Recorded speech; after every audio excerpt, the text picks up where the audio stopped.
Hello दोस्तों, welcome to NR classes. आप सभी को स्वागत है अपने यूट्यूब चैनल एनआर क्लासेज में। मैं नीतीश कुमार। सबसे पहले आज ईद है तो आप सभी को ईद की ढेर सारी बधाई।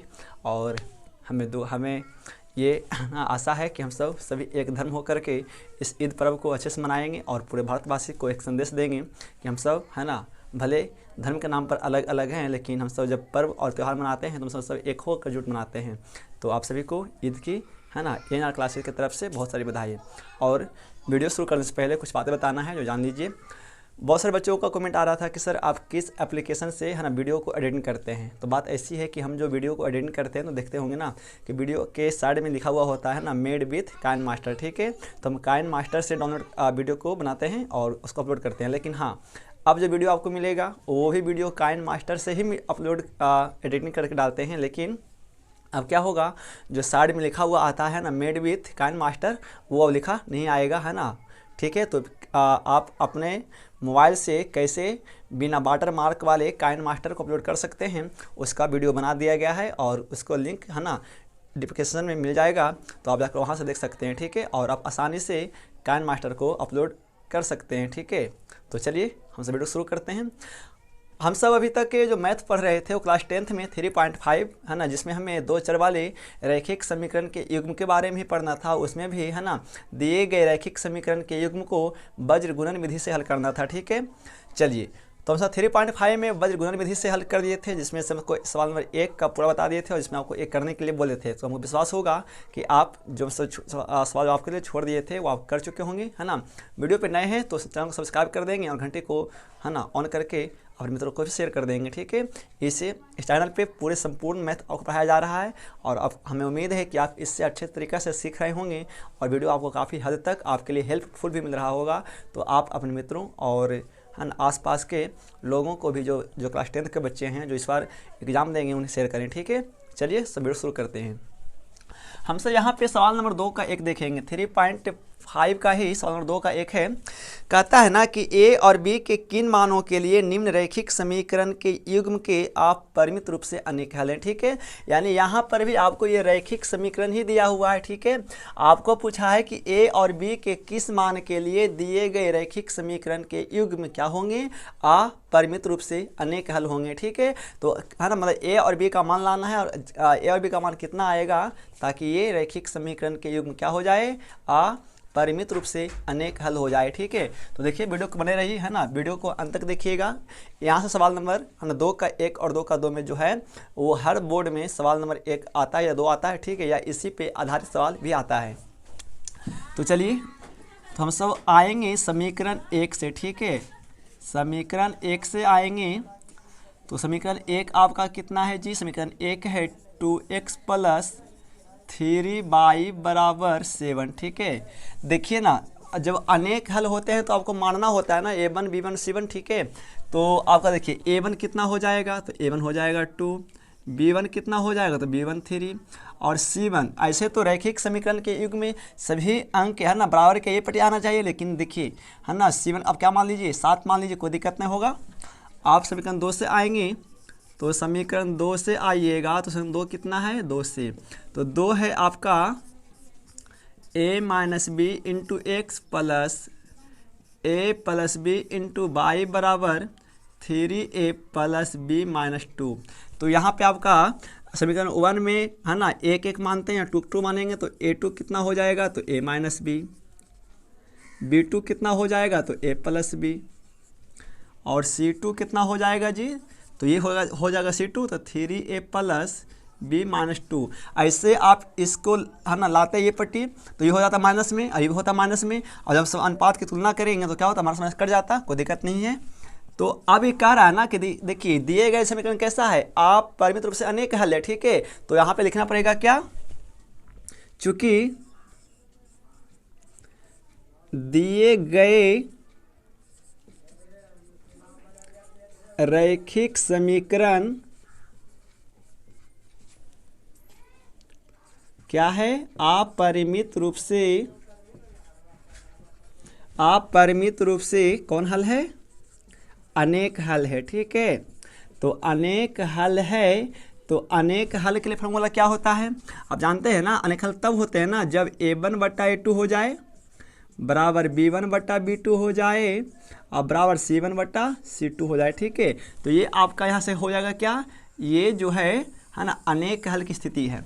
तो अनेक हल होगा तो देखिए अब मान पुट करेंगे तो A1 कितना है, तो A1 है आपका 2 बटा A2 कितना है, तो A2 है A माइनस बी बराबर B1 कितना है, B1 है 3 अब बटा B2 कितना है, B2 आपका है A प्लस बी। C1 कितना है, तो C1 है आपका 7 और C2 कितना है, तो C2 है 3A प्लस बी माइनस 2। देखिए तो यदि आप C1 को इधर लाते हैं ना तो कितना होता है, ये माइनस में होता, और C2 को भी लाते हैं आप ये पट्टी तो क्या होता है आपका, ये माइनस में होता है ना। तो देखिए तो माइनस माइनस फिर तो कट करके आपको वही ना मिलता, इसलिए हम सब क्या किए कि इसको इधर नहीं भेजें। ठीक है जी, चलिए अब यहाँ पे ऑलरेडी क्या है ना कि ये रैखिक समीकरण के क्या है, अनेक हल हैं। तो अनेक हल का मतलब क्या है कि ये तीनों आपस में बराबर है। तो देखिए क्या करना है, एक बार आपको क्या करना है, यहाँ पे ध्यान दीजिएगा।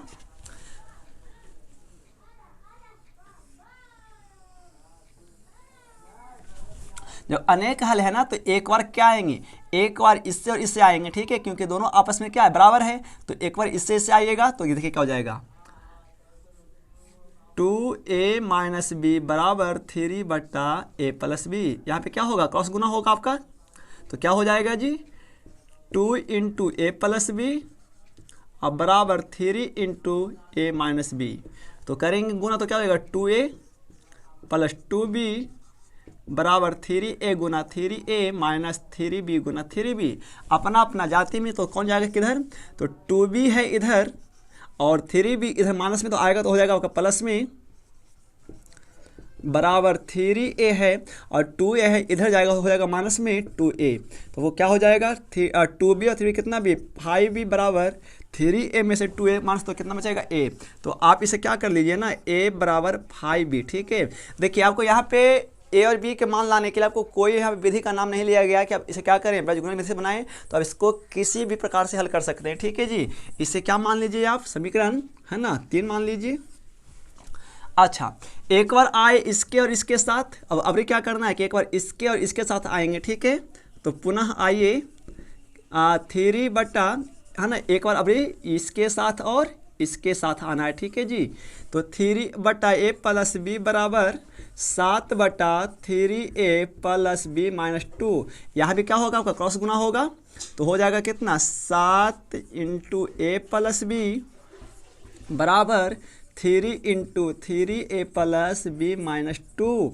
तो देखिए क्या हो जाएगा, 7 गुना A तो 7A प्लस 7 गुना B तो 7B बराबर, अब 3 से गुना तो 3 तिया का 9A प्लस 3 गुना B तो 3B माइनस 3 दूनी का 6। अब आपको क्या करना है ना कि अपने अपने जाति को भेजना है। तो क्या हो जाएगा, देखिए आप इसे क्या कर सकते हो ना कि 7A प्लस 7B तो है और ये सब जाति इधर इसका है, तो ले आइए इसको ये पट्टी, और तो क्या हो जाएगा 9A इधर प्लस में इधर आएगा तो माइनस में, और 3B इधर प्लस में तो आएगा तो ये हो जाएगा माइनस में 3B बराबर, और उधर क्या बचेगा -6। ठीक है जी, अब देखिए अपना अपना करके तो 7A और 9A प्लस माइनस माइनस घटेगा तो कितना आएगा, -2A आएगा, और प्लस माइनस माइनस तो 7B में से 3B कितना, तो बचेगा +4B बराबर -6। अब क्या करिए ना कि यहाँ पे -2 को कॉमन करिए, कितना का, -2 का कॉमन, तो -2 का कॉमन करेंगे तो क्या हो जाएगा यहाँ पे A, और जो प्लस में हो जाएगा आपका माइनस में, यहाँ क्या बचेगा आपका 2B बराबर -6, माइनस से माइनस खत्म है ना, 3 दूनी का 6। आपको क्या मिल गया जी, A माइनस 2B बराबर कितना 3। अब क्या करिए इसको आप, है ना, तो इसको मिटा दिए थे। ठीक है, इसको मतलब साफ कर दिए थे आप सब, इसको इस वाले लिखा हुआ था। इससे अब क्या करें, समीकरण मानिए 4। आप क्या लिखेंगे ना कि है ना, A का मान समीकरण कहाँ रखने पर, 4 में रखने पर। ठीक है, 4 में रखने पर, तो 4 कितना है आपका बाबू, तो है A माइनस 2B बराबर 3। तो जहाँ जहाँ पे वहाँ कितना पुट करेंगे 5B, तो 5B माइनस 2B बराबर कितना 3। तो हो जाएगा क्या, 5B में से 2B माइनस अब क्या बचेगा 3B बराबर 3 का 3 खत्म, तो क्या बच गया, B का मान कितना आ गया 1। आप क्या करिए है ना, B का मान कहाँ रखेंगे 1 में, तो B का मान पुनः है ना किससे आएंगे, समीकरण 3 से आइए। तो समीकरण 3 कितना है, समीकरण 3 है a बराबर 5b, तो जहाँ जहाँ पे a आ b और कितना पुट a आ 1, तो 5 गुना b तो 1, तो a बराबर कितना 5, ये आ गया a का मान, ये आया आपका b का मान। ठीक है, यानी जब दिए गए रैखिक समीकरण के युग्म में यदि b का मान 1 आता है और a का मान 5 आता है तो वो दिए गए रैखिक समीकरण के युग्म क्या हो जाएंगे, अपरिमित रूप से अनेक हल हो जाएगा। ठीक है, तो इस प्रकार से आपको करना था।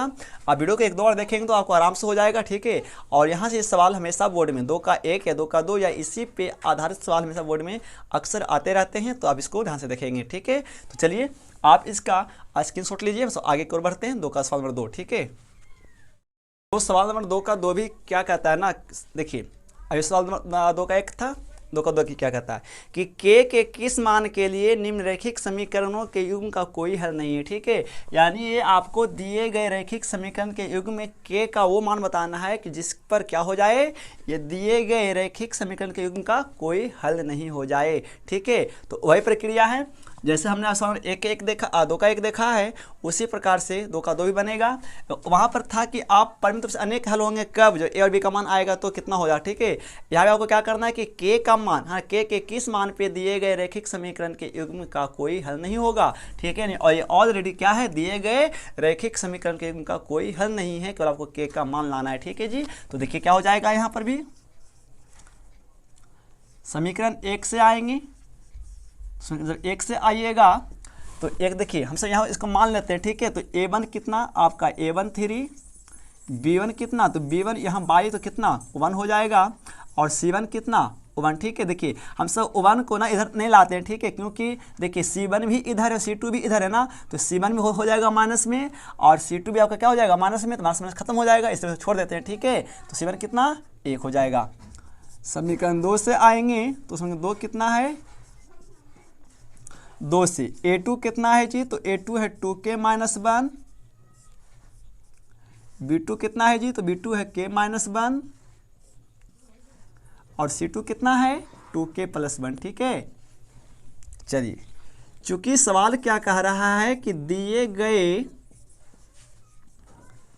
रैखिक समीकरण के युग्म, रैखिक समीकरण के युग्म का कोई हल नहीं है। ठीक है, कोई हल नहीं है, इसीलिए आप जानते हैं क्या है कि कोई हल कब होता है कि जब समीकरण क्या हो जाए, a1 बटा a2 बराबर b1 बटा b2 और नॉट इक्वल टू c1 बटा c2। ठीक है, बस मान पुट कर दीजिए। तो a1 कितना है, तो a1 है 3, a2 कितना, a2 है 2k माइनस 1 बराबर b1 कितना है, b1 है 1, b2 कितना है, b2 है k minus 1 not equal to c1 कितना है जी, c1 आपका 1 और c2 कितना है 2k प्लस 1।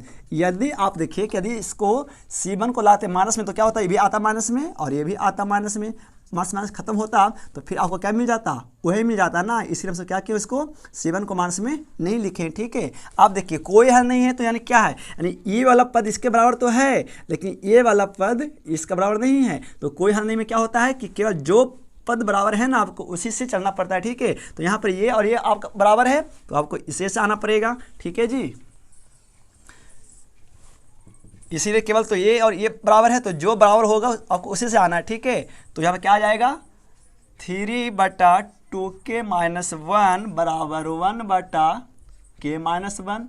यहाँ पर भी क्या हो जाएगा, क्रॉस गुना हो जाएगा आपका, तो क्रॉस गुना होगा तो कितना 3 इंटू k माइनस 1 और बराबर 1 इंटू 2k प्लस 1। ठीक है जी, 2k माइनस 1 है ना, 2k माइनस 1, तो 3 इंटू के 3k माइनस 3 एकम 3 और 1 से गुना तो इतना तो इतना ही रह जाएगा ना ये वाला। अब अपना अपना जाति में तो 3k माइनस 2k हो जाएगा बराबर माइनस 1 प्लस 3, तो कितना बचेगा आपको घट करके 1k और यहाँ पे कितना घट कर प्लस माइनस तो कितना 2 है ना।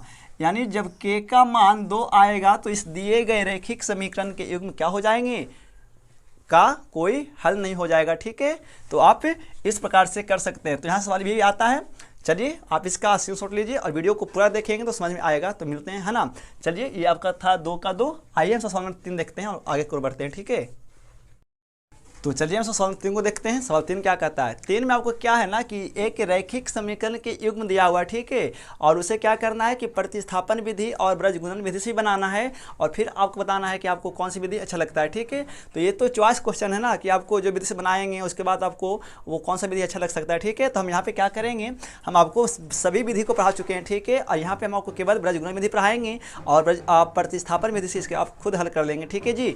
चलिए तो देखिए, तो आइए हम इसको बनाते हैं ब्रजगुणन विधि से समीकरण। देखिए तो हम सब समीकरण किससे आएंगे, 1 से आएंगे, समीकरण 1 से। और जानते हैं कि आप ब्रजगुणन विधि में क्या होता है कि बराबर में 0 होता है। तो देखिए आप इसको मान लीजिए ना, उतना तो जानवे करते हैं। तो a1 कितना हो जाएगा, a1 8, b1 कितना 5 और c1 कितना इधर है तो इधर आएगा तो हो जाएगा माइनस में, यानी -9, ठीक है। समीकरण 2 से आएंगे, तो समीकरण 2 से जब आएंगे तो 2 कितना है बाबू, तो 2 से आएगा तो क्या हो जाएगा, a2 बराबर 3, b2 बराबर 2 और c2 कितना हो जाएगा 4, इधर तो आएगा तो हो जाएगा इधर -4, ठीक है। अब आप जानते हैं ब्रजगुणन विधि का फार्मूला, ठीक है। ब्रजगुणन विधि का फार्मूला क्या होता है जी, x बटा, है ना, यहाँ लिख दीजिए,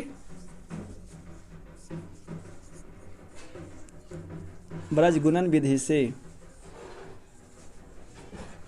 फार्मूला क्या होता है, x बटा b1 c2 minus b2 c1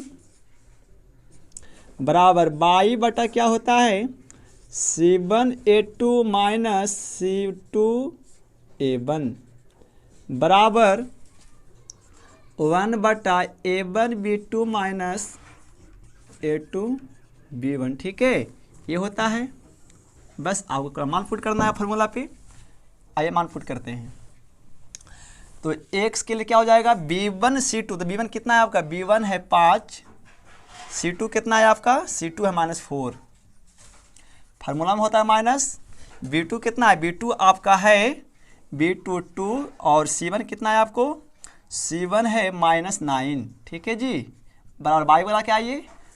तो c1 कितना आपका है, c1 है -9 और a2 कितना आपका है, a2 है 3 माइनस c2 कितना है, c2 है आपका c2 है -4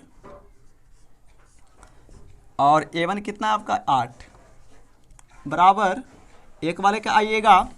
तो a1 a2, a1 कितना है, a1 है 8 गुना b2 कितना है, b2 आपका है 2 माइनस a2 कितना है, a2 3 और b1 कितना है आपका, b1 है 5।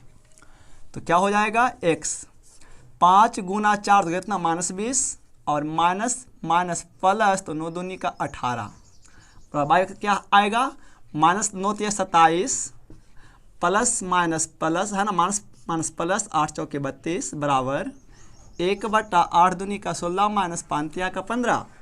तो x बटा घट के कितना आएगा जी, प्लस माइनस होगा, घटेगा -2 आएगा, y बटा क्या घट कर आएगा -5 बराबर 1 बटा 1। एक और किसके लिए आना है, x के लिए। तो x के लिए कितना आएंगे, तो x के लिए हो जाएगा x बटा -2 बराबर 1 बटा 1, है ना। एक और इसके लिए आते हैं हम सब, तो क्रॉस गुना होगा तो x गुना 1 तो x और -2 गुना है तो -2, ये किसका मान आया, x का मान। अब किसके आंसर आएंगे, y के लिए आएंगे, तो लिख दीजिए y के लिए। तो y के लिए क्या आएंगे सर, इसको लेंगे एक बार, इसको लेंगे, ठीक है जी। तो y बटा -5 बराबर 1 बटा 1, तो क्या हो जाएगा y गुना 1 था 1y और -5 गुना 1 तो -5, ठीक है। ये आ गया y का मान। और इसे आपको बनाना है प्रतिस्थापन विधि से, तो आप खुद कर लेंगे, ठीक है। तो हमें उम्मीद है कि पूरे वीडियो को समझ में आया होगा, है ना। वीडियो को 1-2 बार देखेंगे तो पूरा मैथ आपसे बनेगा। तब तक के लिए धन्यवाद, मिलते हैं अगले वीडियो में। थैंक्स फॉर वॉचिंग, जुड़े रहिए इनर क्लासेस के साथ।